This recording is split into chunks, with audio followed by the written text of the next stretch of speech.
효는 뮤지션의 꿈을 품고 어렸을 적 집을 나와 도쿄에서 생활하고 있는 중입니다. 하지만 언젠가부터 꿈은 허울 좋은 이상이 돼버렸고 그는 삶의 이유를 잃은 채 캄캄한 인생 속에서 방황하고 있었죠. 그런 그에게 아버지가 찾아옵니다.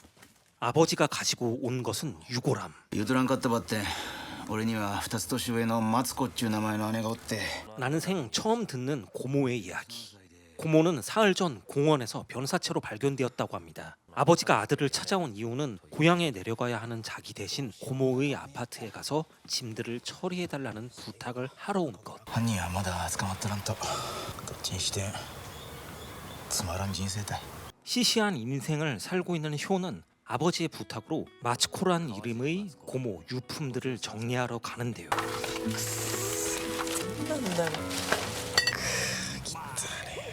집안은 완전히 난장판이었습니다.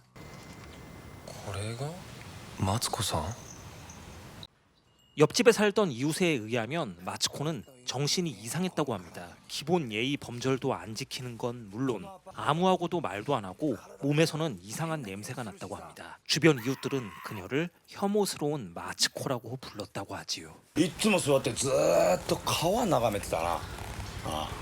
川 환기시키려고 창문을 열자 아파트 앞에 위험해 보이는 사람들을 목격합니다. ああ。刑事さん。ういっす顔怖え。 마츠코의 시신에서 온몸에 멍이 발견되었기 때문에 경찰들은 살인 사건으로 범인을 수사하고 있습니다.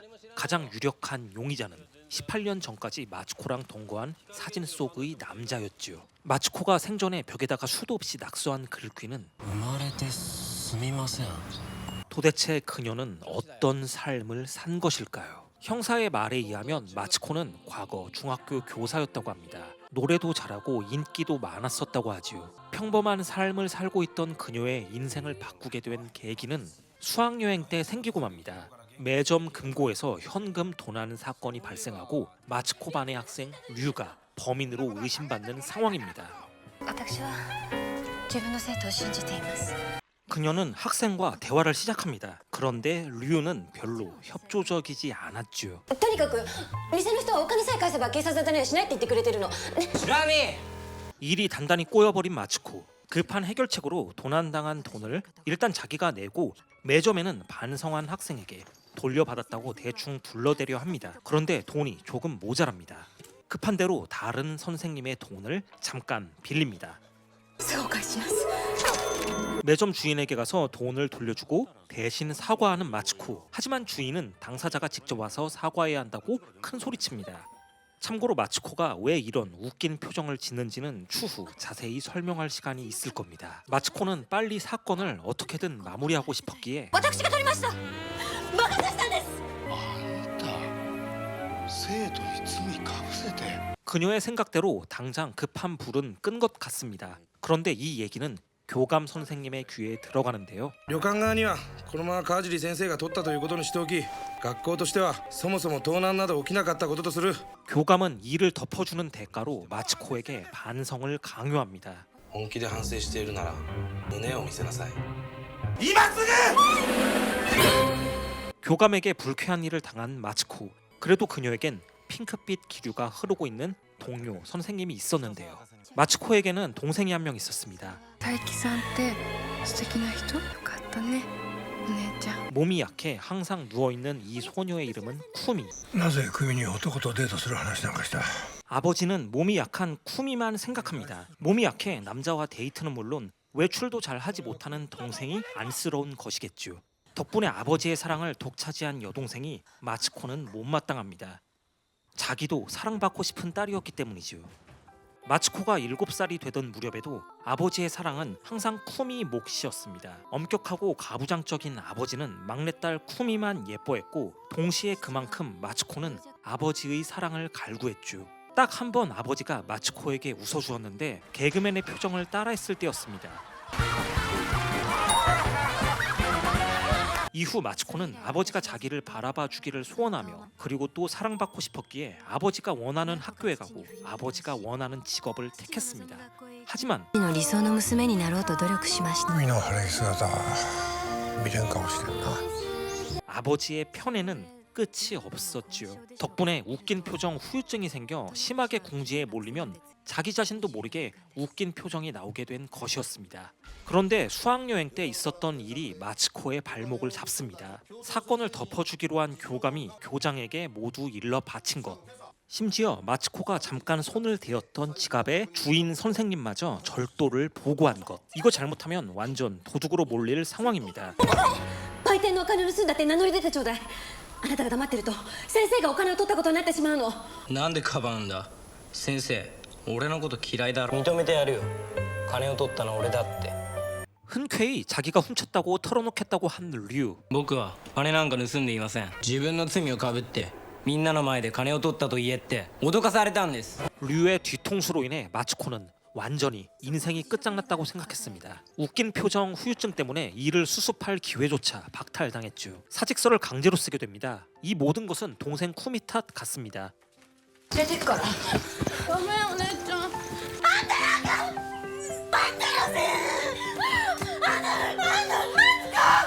마츠코는 그대로 집을 나가게 됩니다. この顔どっかで見たことがあるような川見つめながら涙ポロポロポロポロ流して 마츠코는 여기서 왜 강을 보며 울고 있었을까요? 아버지가 짐을 잘 정리했냐고 묻습니다. マツコさんって学校の先生だったんだろどうでんよかあいつとは生きとる時に縁ば切ったけんあいつは家出ばしてからトルコ城になってトイレ一晩殺したとぞ 집을 나간 이후 마츠코의 삶은 비참했습니다. 같이 사는 남자에게 폭력을 당하기 일쑤였죠. 수년 만에 동생에게 연락했지만 동생은 돈을 쥐어주며 누나와 절연하고자 합니다. クミは元気？あの日からあいつはおかしくなった何日も黙りこくって飯も食わなかったりあんたはあの家の全部をぶち壊した父さんは？怒りようがない親父は死んだ 마츠코가 집을 나간 후 3개월 만에 뇌졸중으로 돌아가셨다는 아버지. 그녀는 결국 그렇게 원했던 아버지의 사랑을 이제는 더 이상 받을 수조차 없어져 버렸습니다.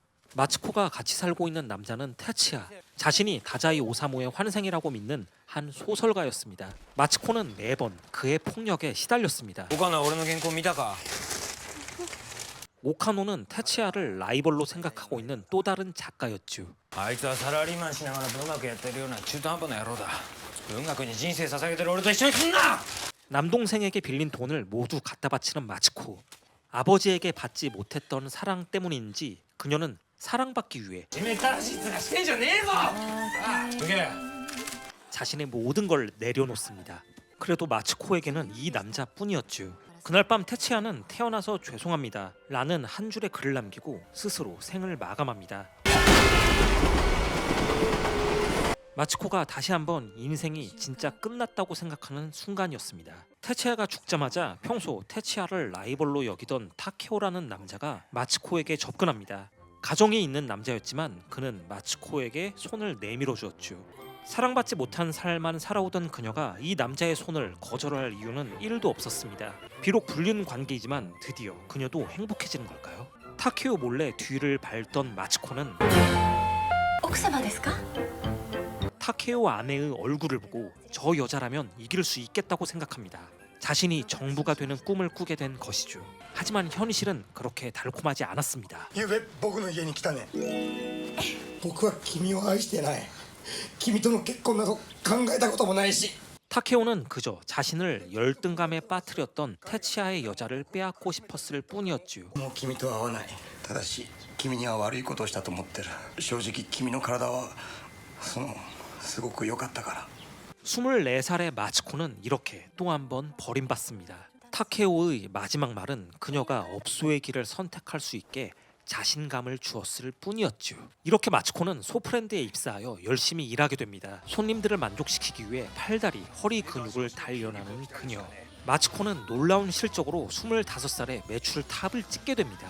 하지만 가파르게 올라간 만큼 내려가는 길 역시 너무나도 빨랐습니다. 어리고 예쁜 직원들에 밀려 같은 해 해고당하는 마츠코. 오랜만에 고향에 돌아온 그녀. 아버지의 일기에는 연락 없는 마츠코를 기다리는 듯한 글로 가득했습니다. 이러니 저러니 해도 마츠코 역시 아버지에게는 사랑스러운 딸이었겠죠. 하지만 지금 아버지의 이런 사랑을 깨달았다 하더라도 너무 늦었습니다. 돌아온 언니를 격하게 반기는 동생. 하지만 동생 쿠미는 마츠코에게 애증의 존재였습니다. 동생 때문에 아버지의 사랑을 받지 못했다고 생각했으니까요. 26살 그녀는 기둥서방 오노데라와 동거하며 매춘을 시작합니다.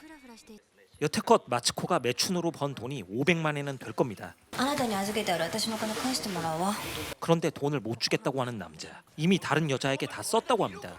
그녀와 엮이는 남자들은 왜 이리도 최저인 걸까요? 마츠코는 홧김에 기둥서방을 살해하고 맙니다. 이번에야말로 진짜 인생이 끝났다고 생각하는 순간이었죠. 효는 자기 아파트에서 자다가 납치를 당합니다. あんたマツコのなんだいマツコさんは俺の親父の姉で 효를 납치한 건 다름 아닌 마츠코의 지인이었습니다. 마츠코가 사체로 발견되었을 때 쥐고 있었던 명함이 바로 메구미 사장의 명함이었죠. 그녀는 성공한 AV 사업가였습니다. 마츠코의 죽음을 경찰과 별개로 조사하고 있었죠. ただ18年前マツコさんが同棲していた男がいて警察はその男を探してます 메구미와 마츠코가 처음 만난 곳은 감옥이었습니다. 마츠코는 기둥서방을 죽이고 도쿄로 상경해 다마가와 상수로에서 자살하려고 했습니다. この辺りは上流の水上が閉じられて水がほとんど流れてこなくなったんだ 수위가 낮아 자살에 실패하고 상수로에 대해 이야기해준 남자와 술을 마시러 간 마츠코. 행색은 초라해도 마츠코에게 따뜻했던 남자. 일평생 사랑을 갈구해왔던 마츠코는 켄지라는 이발사와 함께 살게 됩니다. 君がどんな過去を背負っているのか俺は分からない俺はただ君とずっと一緒にいたい 하지만 행복한 순간은 너무나 짧았습니다. 한 달 정도 후 마츠코를 추적해온 형사들에게 살인죄로 잡히게 되죠. 그녀의 형량은 8년. 돌아갈 곳이 있다고 생각했기에 힘든 감옥 생활도 버틸 수 있었습니다. 그리고 이곳에서 메구미도 처음 만나게 됩니다. 미용도 배우게 되죠. 오직 삶에 있어 사랑뿐인 마츠코는 출소 이후 켄지가 해주었던 헤어스타일을 그대로 한 채 그를 찾아갑니다. 하지만 8년이라는 시간은 너무나 길었을까요? 켄지 옆에는 이미 다른 여자가 있었죠. ただいま 마츠코, 향년 34세였습니다. 36세의 마츠코는 미용실에 취직해 외톨이로 살아가고 있었습니다. 今は結婚して沢村めぐみだけどな 그녀를 음지에서 벗어나게 해준 건 감옥 동기 메구미. 둘은 함께일 때 너무 행복했습니다. 둘이 함께라면 무엇이든 할 수 있을 것만 같았죠. 메구미는 회사를 위해 자신이 직접 남편 앞에서 AV 촬영을 감행하기도 하였죠. 강한 여자였지만 마츠코의 위로에 참았던 눈물을 터뜨리기도 합니다. まっちゃん私はねこの世界で絶対成功してみせる 메구미에게는 마츠코에게 없는 사랑하는 남편, 꿈, 심지어 집까지 모든 것이 다 있었습니다. 마츠코는 언젠가부터 메구미에게 열등감을 느끼게 되죠. 그리고 조금씩 메구미를 피하기 시작합니다. 곁에 있던 사람의 행복은 애인도 가족도 없었던 외톨이 마츠코를 더욱더 비참하게 만들었으니까요.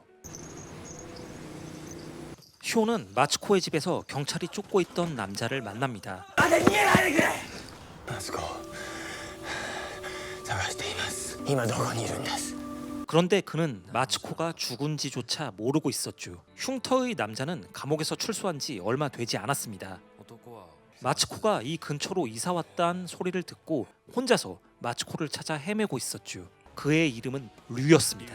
바로 마츠코의 제자였죠. 류는 미용실에서 마츠코를 알아보고 이렇게 쫓아온 것. いや先生と話をしたかった 그녀는 학교를 그만두고 일어났던 일들을 담담히 류에게 털어놓았습니다. 가족과 연을 끊은 일, 남자들에게 배신당한 일, 감옥에 다녀온 일 등 모두 말이죠. ねえ教えて修学旅行でお金を盗んだのは俺です好きだった好きで自分でもなんなことを 운명의 장난일까요? 마츠코는 야쿠자가 된 제자의 여자가 되고 맙니다.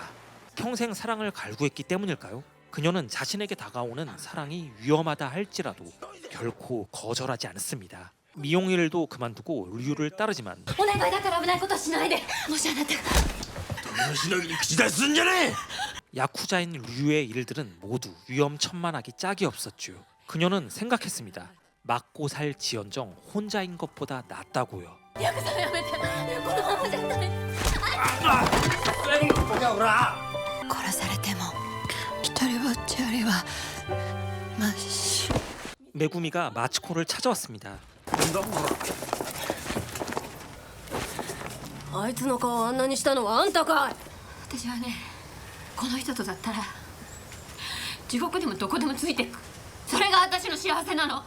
それからの私は龍のためだけに生きました。龍に言われ、よくわからない人とベッドを共にし、よくわからないものをよくわからない国の人に渡したりもしました。 마츠코는 류와의 밝은 미래를 꿈꾸며 모든 고통을 감내하고 살아갑니다. 하지만 야쿠자의 여자도 위험에 항상 노출돼 있기는 마찬가지. 私の生きる道。 급하게 뛰어내리면서 다리를 다칩니다. 류는 조직의 공금으로 도박을 하다 들통나서 현재 쫓기는 중이었죠. 하지만 머지않아 이곳도 야쿠자들에게 들키고 맙니다. 私たち殺されるの。進路は嫌か。覚悟はとっくにできてるわ。 마츠코는 남자를 위해 죽는 것조차 마다하지 않습니다. 오히려 죽음을 두려워한 건 류였죠.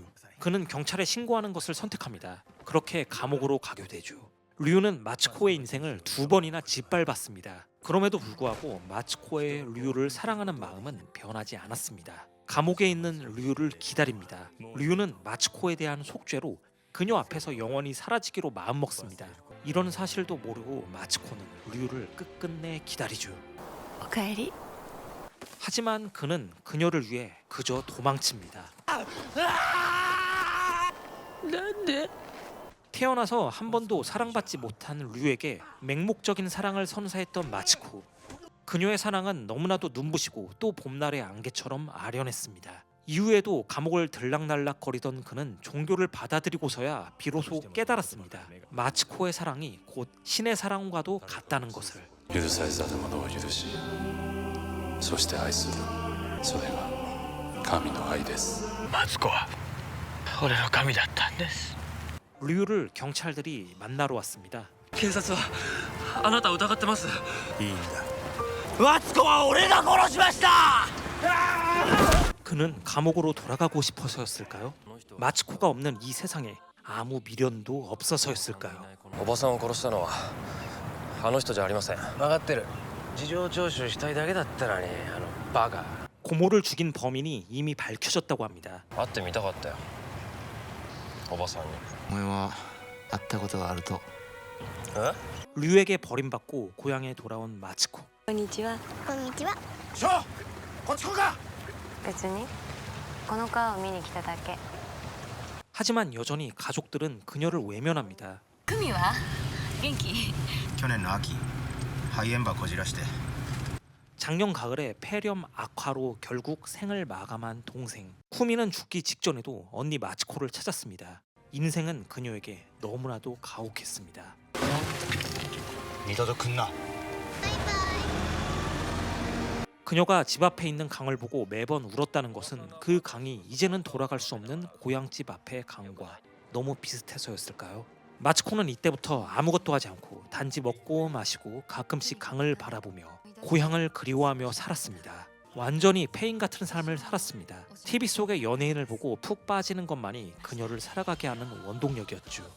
그녀는 그렇게 향년 51세를 맞이하게 됩니다. 오랜 폐인 생활로 인해 정신 상태가 불안해지기 시작했고 환각 증세에 환청까지 듣게 됩니다.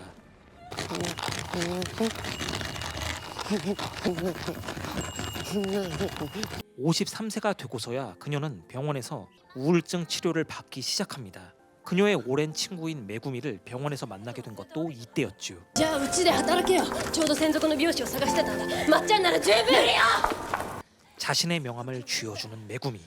待ってるよ、まっちゃん。 비참한 그녀의 삶에 손을 내밀어준 고마운 친구였지만 그녀에게는 동정처럼 느껴졌습니다.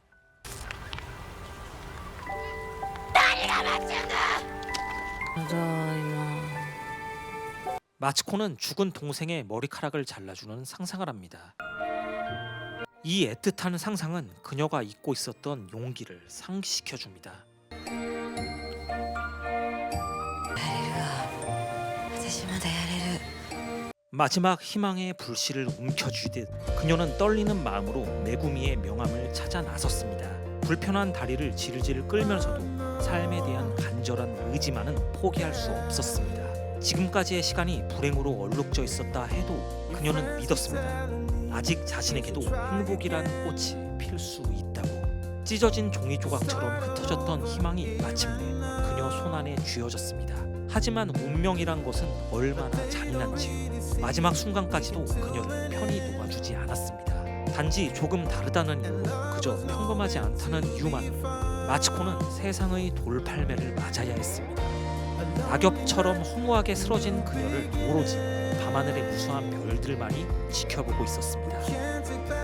수십 년이란 세월 동안 켜켜이 쌓아온 상처들, 한 번도 제대로 받아보지 못한 사랑을 갈구하다 지친 영혼은 이제 들판의 야생화가 되어 고요히 피어났습니다. 찬란했던 청춘의 꿈들, 간절히 바라던 사랑의 기억들이 쓰러져가는 의식 속에서 흩날리는 순간, 그녀의 흐릿한 시선 끝에 오랫동안 그리워하던 동생 쿠미의 모습이 아련하게 맺혀 있습니다.